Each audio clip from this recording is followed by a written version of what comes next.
হতাশায় নুইয়ে পড়েছেন, অঝরে কাঁদছেন মেসি। সেদিনই আন্তর্জাতিক ফুটবল থেকে অবসরও নিয়ে ফেলেছিলেন ফুটবল জাদুকর। 2016 সালের এই ছবিগুলো থেকে 2025-এর সেপ্টেম্বরে আসুন।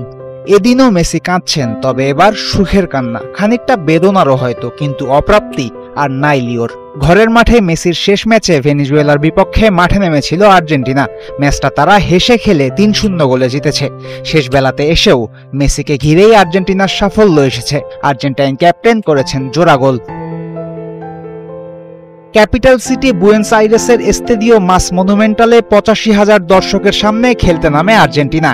একে তো বিশ্বকাপ নিশ্চিত হয়ে গেছে, দুইয়ে ভেনেজুয়েলা নয় তেমন শক্তিধর, তাই খুব একটা চাপে ছিল না লিওনেল স্কালোনির দল।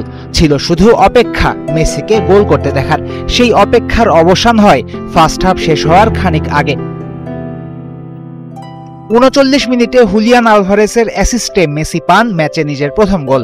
সেটারও আছে আলাদা সিগনিফিকেন্স। গোলবার অনেকটা ফাঁকাই ছিল, আলভারেস চাইলে নিজেও গোল করতে পারতেন, কিন্তু স্পাইডি মেসিকে দিয়ে গোল করিয়েছেন।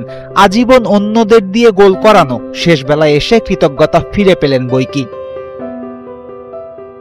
যে মেসিকে 1000 বছর খেলতে দেখলেও স্বাদ মিটবে না আর্জেন্টাইনদের, তার একটা গোলে কি আর পেট ভরে? তখন ম্যাচে মেসির দ্বিতীয় গোলের অপেক্ষা। সেটা এলো 79 মিনিটে। এবার এলএম10কে অ্যাসিস্ট করেছেন থিয়াগো আলমাদা।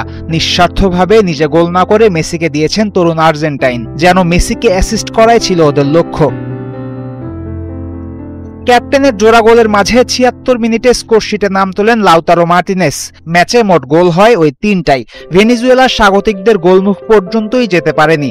মেসি বাদেও এই ম্যাচে আলাদা নজর ছিল রিয়াল মাদ্রিদ প্লেয়ার 18 বছর বয়সী ফ্রাঙ্কো মাস্তান্তুওনোর ওপর, কিন্তু দিনটাকে স্মরণীয় করতে পারেননি এই ফুটবলার।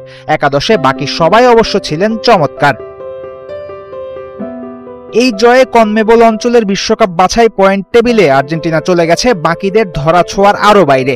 17 ম্যাচে পয়েন্ট 38, দুয়ে থাকা ব্রাজিলের চেয়ে 10 পয়েন্ট বেশি। বাছাইয়ে নিজেদের শেষ ম্যাচে 10 সেপ্টেম্বর ইকুয়েডরের বিপক্ষে মাঠে নামবে আর্জেন্টিনা। সেই ম্যাচ প্রতিপক্ষের মাঠে হবে, তাই ভেনেজুয়েলার বিপক্ষে ম্যাচটাই হয়ে থাকবে দেশের মাঠে মেসির শেষ।